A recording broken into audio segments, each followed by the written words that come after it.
เมื่อในวันหยุดตันมาหลีหาปอฮัลโหล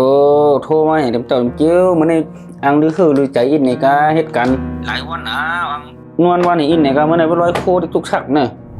พอถามตัวก็เห็นก่อนเดี๋ยวหึงนานๆติได้มากินข้าวจอมปอนี่กว่าอยู่จังได้กินข้าวพร้อมหน้าพร้อมตาจอมกันทั้งหมดนี่ปอก็ปองใจลูกอินกว่าดูก็ใหญ่ก็รู้มันจะว่าติดตั้นกี่ชีก็การก็ทุกชักสองน่ะก็นายบ่นั้น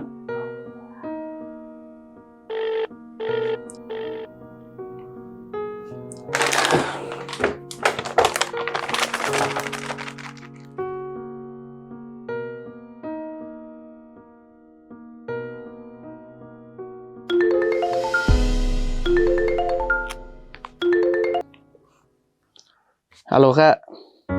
ฮัลโหลฉันลุงมาหาปอมื้อไหนเมื่อปะการค้าก็นำน่ะรถค้าก็มีน่ะไปหางดูว่าเหตุการณ์ดุกแล้วพวกนั้นก็ปนนั้นก็ได้ค่ะน่ะ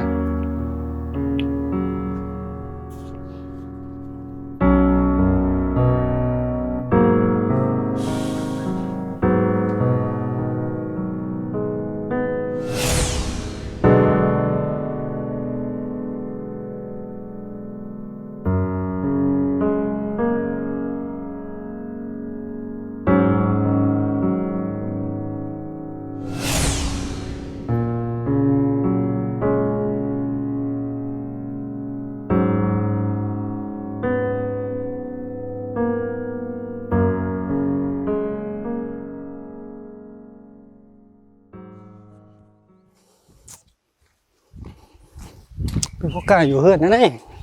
อยู่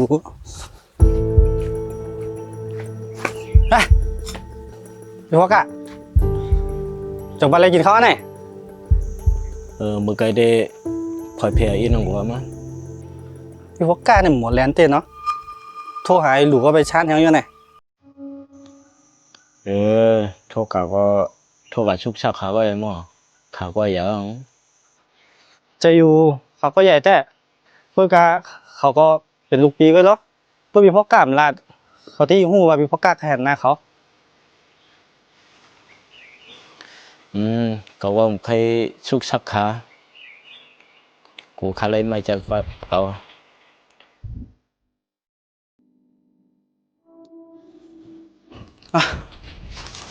ขาวพักที่แล้วมันคือส้มมาตอน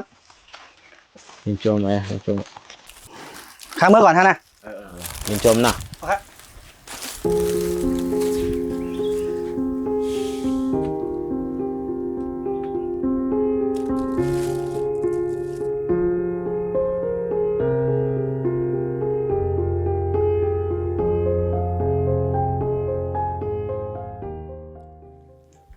ท่านปอต้องโทรหาไม่มาโทรมาไหนไกลนั่นเนอะรีมือนะเพราะว่าตาลองเก่าลองเดิมนิดดิคุยกับปอเขาอยู่ก็เดียวนะท่าน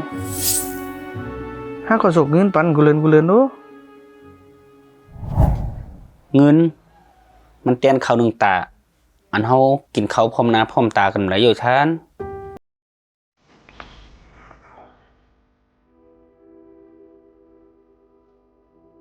วนตัวเลย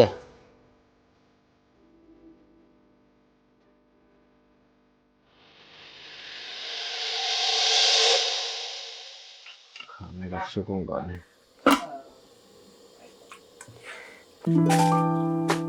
เป็นว่ากะเฮ็ดพักขนาดใหญ่พอเฮ็ดน้ำหนาโกงเรือยกขามาโยมเมื่อวะปีจังหู้ย้อนจะมีปันเขามาแต่เสียนั่นมันเจ๋งเงินกุยกามันเป็นเฮิร์นหลังในที่ปีไปขาขึ้นมาแต่เสีย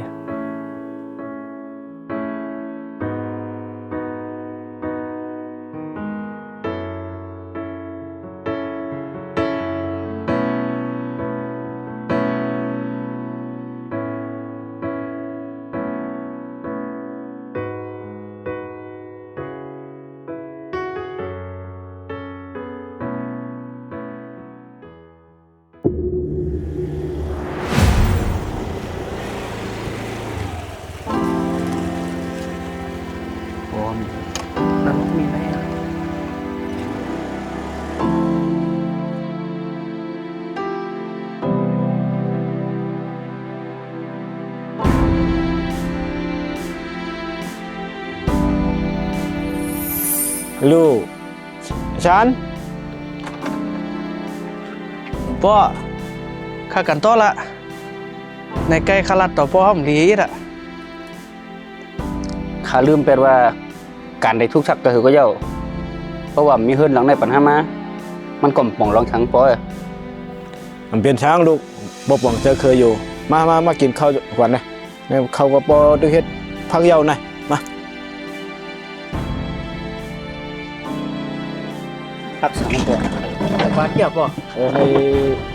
พักเหลือหูหน่อยลูก มากันป้อ มากินหินเนาะพักจันเอามาคัดตักกันปะ อย่าต้องป้อ อ๋อโลเว้ย